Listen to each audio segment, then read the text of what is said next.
Bonjour, je suis ravie de vous présenter aujourd'hui mon rapport de recherche concernant les agences de voyage traditionnelles face à l'évolution du marché du e-tourisme. Tout d'abord, il faut savoir que l'arrivée du digital a complètement bouleversé le secteur du tourisme.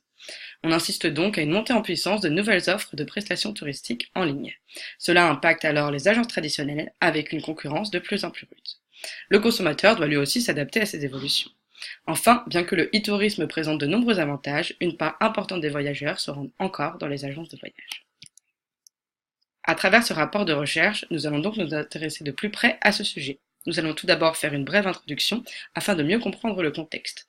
Puis, nous élaborerons un diagnostic stratégique afin de mieux appréhender l'environnement et le secteur des agences de voyage. Ensuite, nous nous intéresserons à l'évolution du marché, du tourisme et ses conséquences sur les consommateurs et les agences de voyage traditionnelles. En 2017, on assistait à un taux record de déplacements touristiques avec 64% des Français partis en vacances. Cela est dû notamment à un contexte climatique, politique et économique assez favorable. Cela a donc favorisé l'activité des agences de voyage qui ont connu un essor de 4,5% de leur chiffre d'affaires. Néanmoins, la concurrence est de plus en plus rude, notamment due à l'importance du tourisme. En effet, en 2017, 53% des Français ont réalisé tout ou en partie leur voyage sur Internet. Les agences de voyage doivent donc tirer leur épingle du jeu face à un changement du comportement des consommateurs et une multiplication des acteurs. Nous allons tout d'abord nous intéresser aux éléments clés du diagnostic stratégique. Concernant l'analyse du macro-environnement, il est important de prendre en compte différents critères. Tout d'abord, concernant le facteur politique, il est important de tenir compte du contexte géopolitique mondial.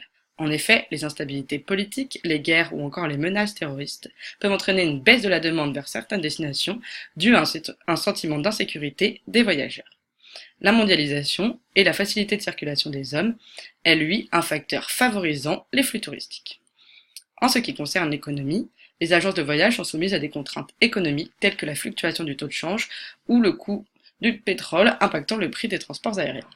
Les agences sont aussi dépendantes de la situation économique du pays, puisque la crise économique ou encore la baisse du pouvoir d'achat des Français impactent directement la demande. Enfin, l'intensité concurrentielle a aussi des conséquences sur l'activité et la rentabilité des agences de voyage. D'un point de vue social, les agences de voyage doivent s'adapter aux nouvelles tendances touristiques et la demande est donc en perpétuel changement. Les avis des consommateurs et les réseaux sociaux jouent aussi un rôle dans la prise de décision des consommateurs. Concernant le facteur technologique, celui-ci est de plus en plus important dans le domaine du tourisme. En effet, on assiste à une montée en puissance du e-tourisme avec une très forte concurrence qui influe sur la fréquentation des agences de voyage traditionnelles.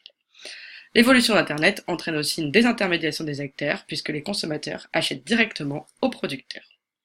D'un point de vue environnemental, ce facteur représente une influence grandissante puisque les menaces climatiques, les catastrophes naturelles et les conditions sanitaires peuvent avoir un impact conséquent sur la demande. De plus, la prise de conscience des voyageurs sur l'impact du tourisme et sur l'environnement est de plus en plus importante, ce qui entraîne de nouvelles formes de voyage plus responsables et plus durables. Enfin, concernant un point de vue légal, les agences sont encadrées par un ensemble de lois, de règlements et de normes qu'elles doivent respecter. Nous allons maintenant nous intéresser de plus près à l'offre et à la demande. Tout d'abord, il faut savoir que les agences de voyage jouent un rôle d'intermédiaire entre les clients finaux et les prestataires touristiques, tels que les tours opérateurs, les hôteliers ou encore les compagnies aériennes en revendant leurs prestations. Cependant, certaines agences sont aussi présentes dans la production des voyages. On constate que 80% des séjours des Français s'effectuent en France contre seulement 20% à l'étranger. Cependant, la majeure partie de l'activité des agences de voyage est déterminée par le volume des déplacements des Français à l'étranger, puisqu'un voyageur sur deux se rend en agence de voyage pour un séjour en dehors de la France, contre seulement 1 sur 10 pour un voyage dans l'Hexagone. L'activité des agences est aussi favorisée par une hausse des déplacements toutes destinations confondues entre 2016 et 2017 et une augmentation de 7% des réservations. Le prix est un critère primordial dans le processus d'achat des consommateurs, avec un budget qui oscille entre 500 et 1500 euros. Pour les Français qui n'ont pas de destination précise en tête, le prix reste le facteur le plus important pour 69% d'entre eux. Le choix des destinations à l'étranger est lié au contexte mondial et aux tendances qui sont en perpétuel changement. Certaines destinations voient donc leur activité progresser pendant que d'autres observent un recul. Les départs pour les voyages long courriers ont connu une hausse de 7% en 2017, avec en tête les États-Unis, la République dominicaine et la Thaïlande, et les destinations moins courriers ont aussi vu leur demande progresser de 5%, avec en tête l'Espagne, la Grèce et l'Italie. La demande varie aussi selon la cible.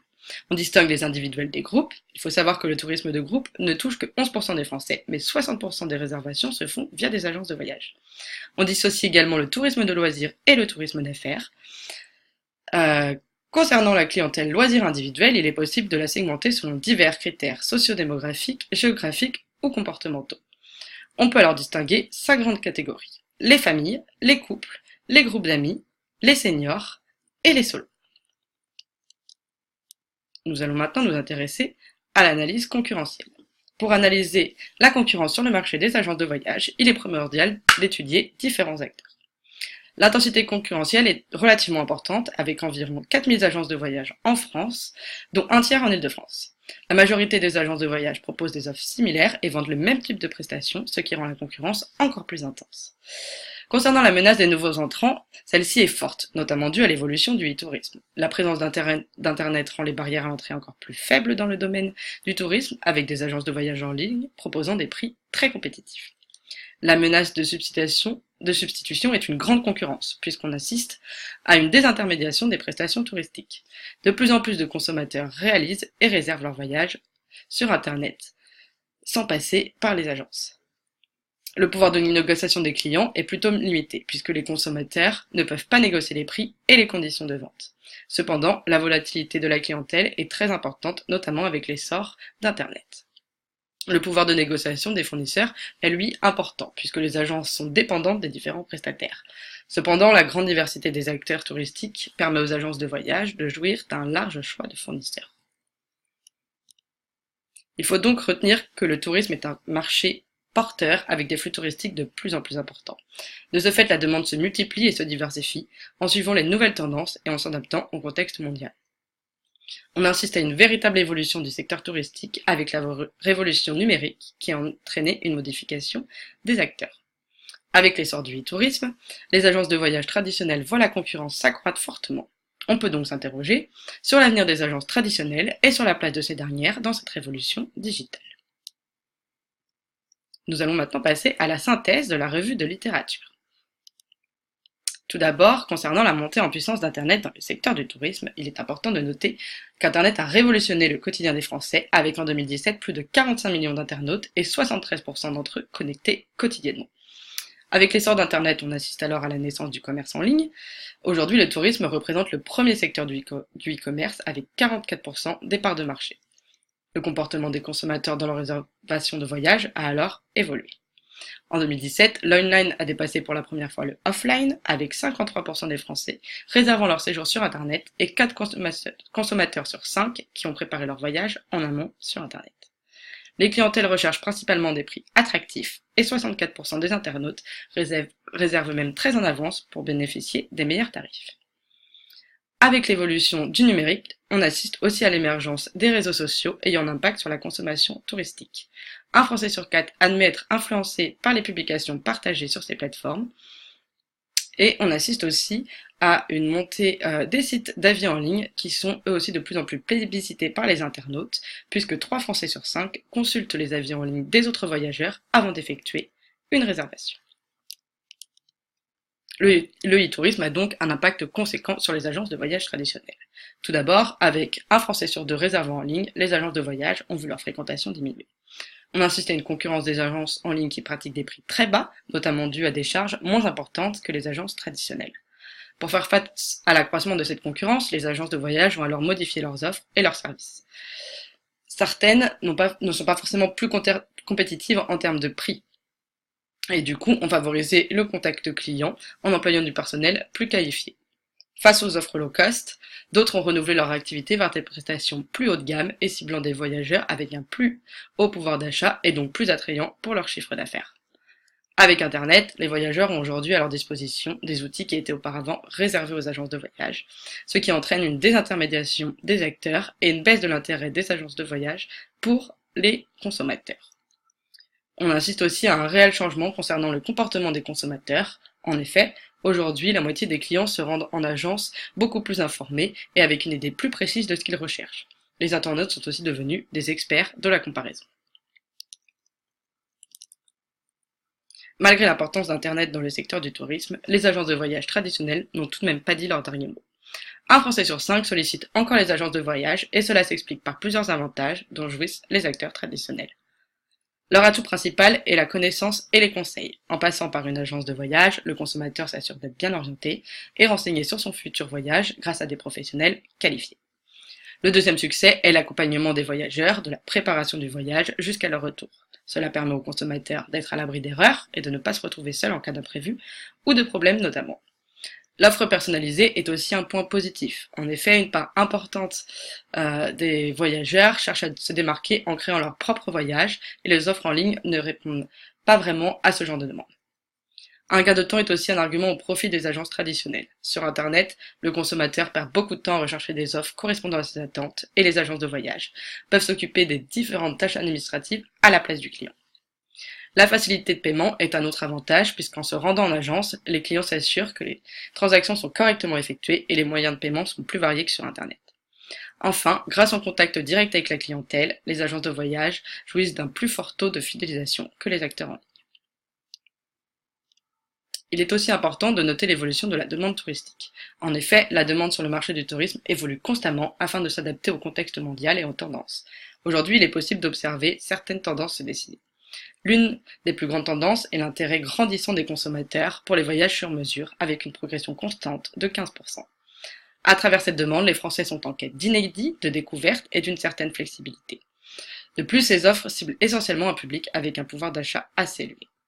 On assiste aussi à un vieillissement de la population qui engendre une hausse de la clientèle senior dans le secteur du tourisme. C'est un marché stratégique qui dépense en moyenne plus que le reste de la population et qui est un réel moteur d'activité, notamment lors des périodes creuses. Ensuite, on observe un intérêt grandissant pour la protection de l'environnement et le respect des populations.